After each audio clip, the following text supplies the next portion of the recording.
Hello, teachers. How are you? So I'm Miss Monique from Teachers Safari. I'm an English teacher, a TEFL teacher, primary school teacher. So today I want to share with you some warmers that you can do to keep your students interested while you're in the classroom or when you're online teaching English. So let me get started. I made a presentation to show you. Okay, so you can adapt these to suit your learners. So if they're beginners or advanced, or if you're online or in the class, you can totally adapt them. Okay, so my top 5 warmer games. All right, so the first one is easy. You may have heard of it. You just need a ball, or you could have lots of balls. And all you're going to do is when you enter the classroom, you're going to say, okay, students, sit in a circle. We're going to play a game. Let's use a ball. You can also do this with adults. Maybe sit the chairs up, the desks in a circle. And basically they introduce themselves. Hi, I'm Ben. I like basketball. And they throw to the next person. Then she says, hello, Ben. You like basketball. I'm Jenny. I like jumping.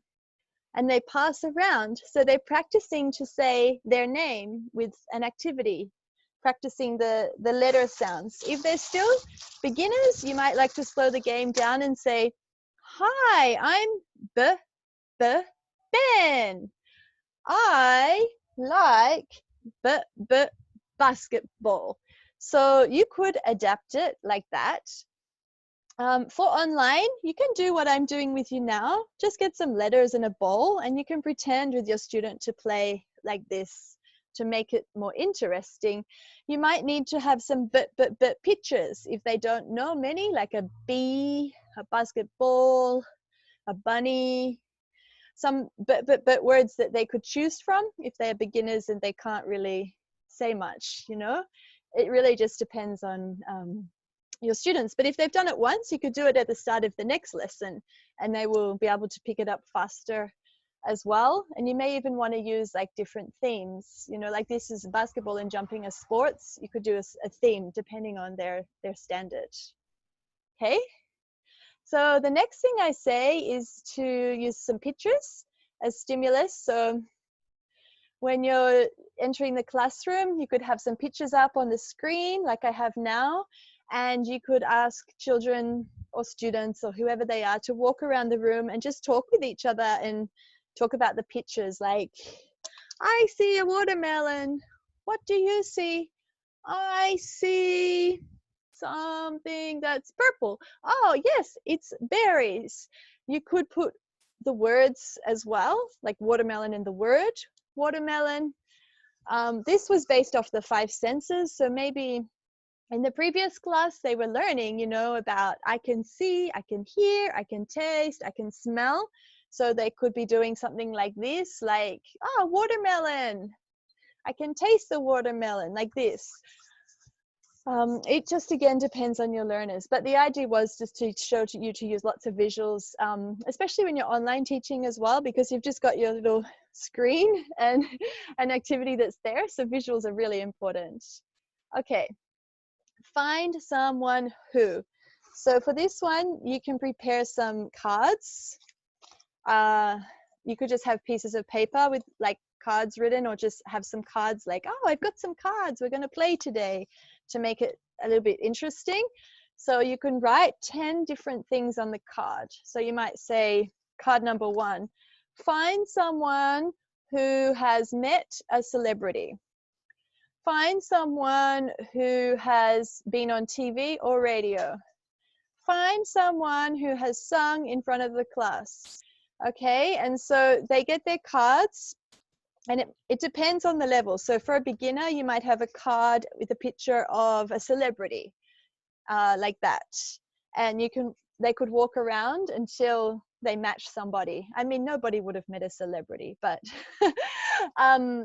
what you can do is actually make matching cards. So you could have like this card, have you met a celebrity? And you could have handed out 10 cards already, like, as picture of a celebrity, a picture of a microphone, and they could match them like that. So, celebrity match, or they could be like TV match, and the children walk and they match together.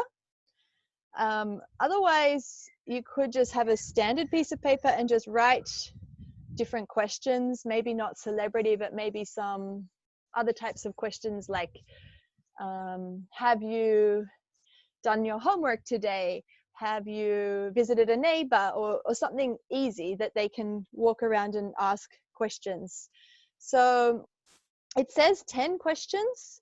I think it really depends on the size of the class and who you're dealing with, and whether you want the object is to match the cards, or the object is to have a list and tick as many yeses or nos as they can. So my example was, have you met a celebrity? Sally has met a celebrity. Tom has been on a TV or radio, and Penny has sung in front of a large group. So they could have been walking around the class with just one paper and asking a question like, did you do your homework? Yes. Okay. Did you visit your friend? No. Do you like books? No. Do you like music? Yes. And then when they have 10 all matched together, then that could be the way that you do it.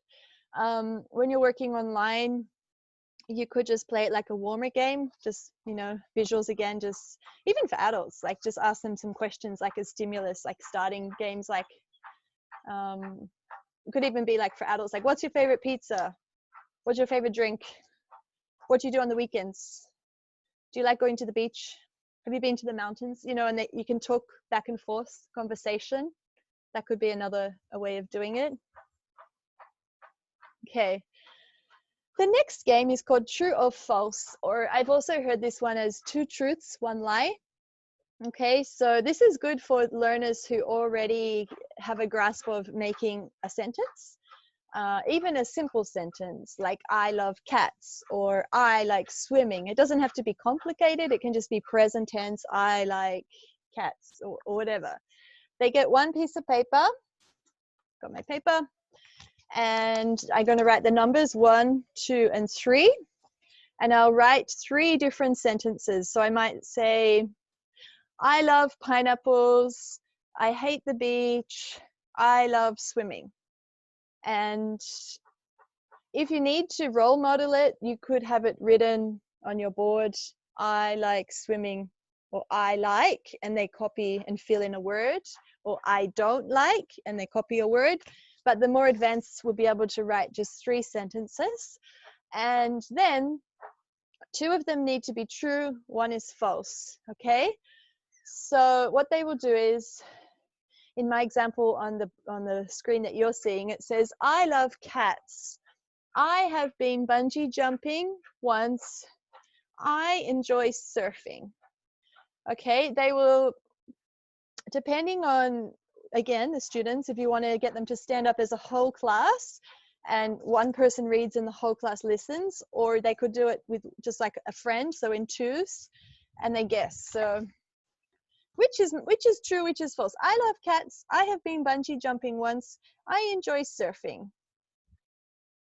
They say, I love cats. Oh, you got it right. Yes, I don't really like cats. Okay, that's good. You got it right. Or no, I love cats. No, keep guessing, like that. You could make it more tricky. Like, this is pretty simple. If they're more advanced, you could say like, I love cats. I've been bungee jumping once. I've been bungee jumping twice. That is a lot harder because it could be bungee jumping, but we don't know if it's once or twice, and then they find out the answer. I think that's really fun. It's a good warmer game. It's a good warmer game for you as well. And also you can play that online with adults or children. I think it's a good one with adults. It can be quite fun. The adults can write their sentences and you can write yours. You can say them to each other and guess until you work it out. I guess you'll need to explain true means yes and false means no, and just adapt it. The idea I had for beginners was to have like pictures, like a panda, a raccoon, or, a sport or something. And you could say, I like a raccoon. Or, that was a panda. I like a panda. I like a raccoon. And they could guess it like that if they're really beginners. yeah, just mix it up a little bit. But that's a fun one, and you can play that many times. Children, students, adults, everybody likes that one. So you could play that one many times. It's something you can repeat. And the other one I have is called Picture Mingle. So for this one, they write 3 things on a post-it note. The first example I've used is with nouns, so like a house, a cat, and a mom. Okay, so just 3 things. And then you walk around the room and you play some music, la la la la la. And then when the music stops, they have them stuck on their arms, and the person like looks on the arms and says, oh wow, there's a cat. Why is there a cat on your arm? Or, oh, I can see a mom. Or, who is this? And they can take it off the arm. And then you go around the room again. Stop. Okay, take off the next one. Around the room again. Okay, take off the next one until all the post-it notes have gone. So this is not structured, what I've done here, because I have examples of who is this? It's my mom. And what is this? It's a house. So that's using who and what. If they haven't learned those, it could be hard, you know. So depending on their level will be how they answer.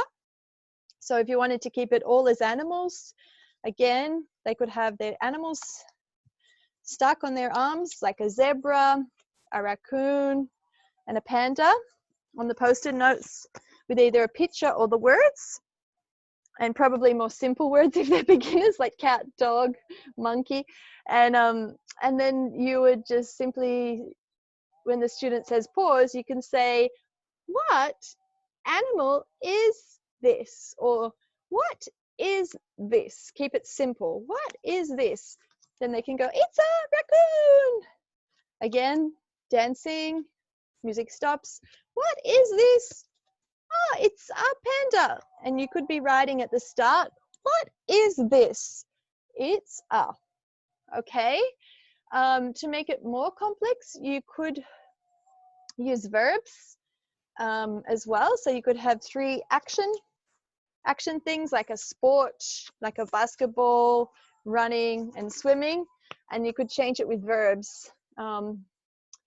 Depending on what tense they're practicing as well, you could change the tense. So you might say, I ran, I swam, I surfed.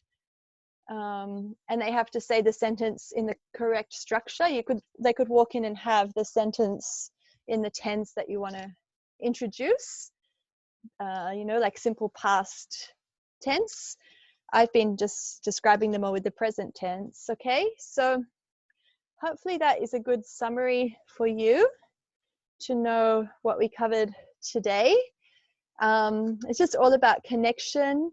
And actually what I wanted to share was around the warmers was the 5 minutes, the first 5 minutes of the lesson is crucial, because they're still actually tuning into English. Maybe they've been speaking a different language all day, and then they walk into a classroom full of people speaking English, and you're like wanting them to learn, and they're not ready to learn at that moment. They're just settling into the class, and they need some time to be able to listen to the sound of English again, and to remember the words, and to get into the flow. And it's also a really good icebreaker as well for the class to feel, you know, fun and at whole. And it's a good icebreaker for you and the children as well, so that it's not just you and them, it's you as a whole together. So I think any of the lessons that you structure should always have the 5-minute warmer. Even if it's not these warmers, if these ones weren't useful for you, then it could be a different type of warmer. But yeah, definitely to adjust the brain in the start of the class and get used to hearing English. Yeah, so I hope that that was helpful. It was a little bit fast, a little bit furious, but it's done. And yeah, I'd love if you could like my channel, Teachers Safari. I'm creating content for teachers who would like some advice around teaching, or some ideas for games and things like that. So anyway, it was great to spend a session with you, and I'll see you next time. Okay, see you. Bye.